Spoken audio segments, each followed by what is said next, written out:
There are two types of people in this world, those who do the talking and those who are talked about. And you may think that those who do the talking are the ones who hold the power, but the real power comes from being in a position where you can influence and therefore can control the narrative around your name. Welcome back to the It Girl Playbook, and welcome back to our It Girl Lessons from It Girl series, where we explore the allure of some of our favorite iconic It Girls and see what it is that makes them so magnetic. By better understanding what it is that makes everyone so obsessed with them, we can be inspired to apply some of the lessons that we'll learn into our lives so that we can level up as well. Today's episode may be a little bit controversial, but this is a risk that I'm willing to take. And so, with that said, we will be exploring Anna Delvey, the power of fame, and the art of being the conversation. Anna Delvey is a con artist. Let's get that out of the way first. There is no excusing that, but setting her crimes aside, there might be something that we can learn about influence and the power of narrative without glorifying her actions. If you're unfamiliar with her story, Anna Delvey was nobody until she became somebody. She created the persona of being a rich heiress and infiltrated her way into the upper class and scammed people and businesses out of a lot of money. If you've seen Inventing Anna on Netflix, you may recall the scene where she was in prison and there was a reporter who wanted to take on her story. Anna rejected the reporter on her many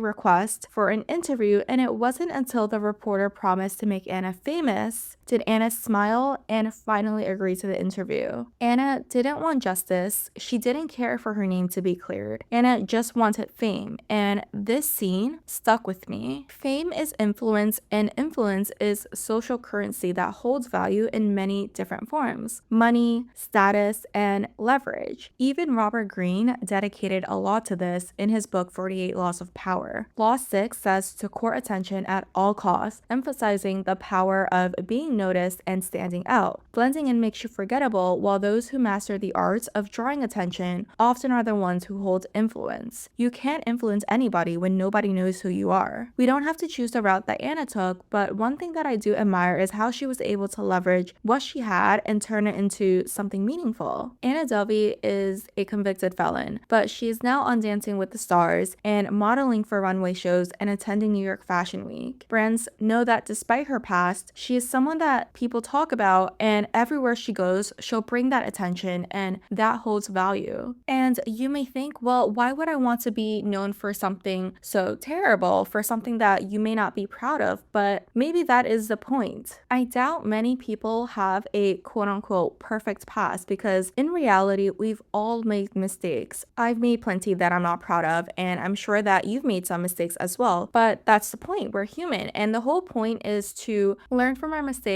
and give ourselves the opportunity to move on and hopefully become a better person out of it, because the worst thing that you can do for yourself and possibly for others as well is to continuing that cycle of behavior that is getting you into trouble and is keeping you in that same lifestyle that you aren't proud of. There is this scene from The Wolf of Wall Street where someone said that there is no such thing as bad publicity. And I don't bring this point up to encourage bad behavior, but I mention this to say that you can take risks, do something that is unconventional, and in the worst case scenario, if it fails and it fails publicly, it might even work in your favor. A classic example that I could think of on the top of my head is Elon Musk. Love him or hate him, you know him. And I remember where he held this huge event to showcase a new car that was supposed to be indestructible, only for it to break on TV publicly. He's always being talked about, and guess what? Tesla apparently has a $0 marketing budget. Elon himself is a marketing, and the results are in a form of value that money can't even buy. He comes out with the most ridiculous products, and they will be sold out almost immediately. And that is the value of influence. This story highlights a lesson we can all take from this, is that whatever decision you make, those you feel like is a mistake, those you feel like you should be ashamed about, even if you failed and you're afraid to do so publicly, I feel like stories like these can be really empowering because you never know what will come out of it. If you take a look at Anna, it seemed like not only did she not try to hide from her past and from her characteristics, she actually seeks out public attention for it. Instead of staying at home and staying under the radar and being in isolation, she is at red carpet events with her ankle monitor. What she is known for is far from perfect, but love her or hate her, you know her. She is this mysterious girl that people thought was rich, and through fame, she is now the mysterious girl that really is rich. Again, it does not excuse what she has done, but how I see it is that anyone who has had a troubled past should also deserve to move on, because that's the whole point, right? To learn from what you have done wrong and become a better person because of it. Anna is now leveraging her story to make a career out of herself, and we'll see where that takes her. And although she does get plenty of hate from it, she is someone who attracts the opportunities that she has had because of it. She signed a Netflix show, she is on Dancing with Stars, she's working with brands and closing out shows as a model. And that is the power of fame. When you take control of your own narrative and how your life plays out, no matter if you're doing something right or wrong, there will always be people who talk about you. And maybe that is the whole point. When you're in the conversation, you react to what's going on and what has already happened. But when you've mastered the art of being the conversation, you get to influence what will happen and what is happening. You have the power to influence how your story gets to play out. If I leave you with anything today, it's this: influence is power. And so I highly recommend you to think about the idea of building yours if you haven't already. However big or small, whether you're shaping an entire community or simply just inspiring a younger sibling. I've always been so grateful for the incredibly positive influence I've had growing up, as well as the influence that I surround myself with now. And I think the world will be a better place if we have more positive influences out there. And so I hope that you will be one of them. That's it for today. I hope to see you in the next episode. In the meantime, as always, stay hot. Bye.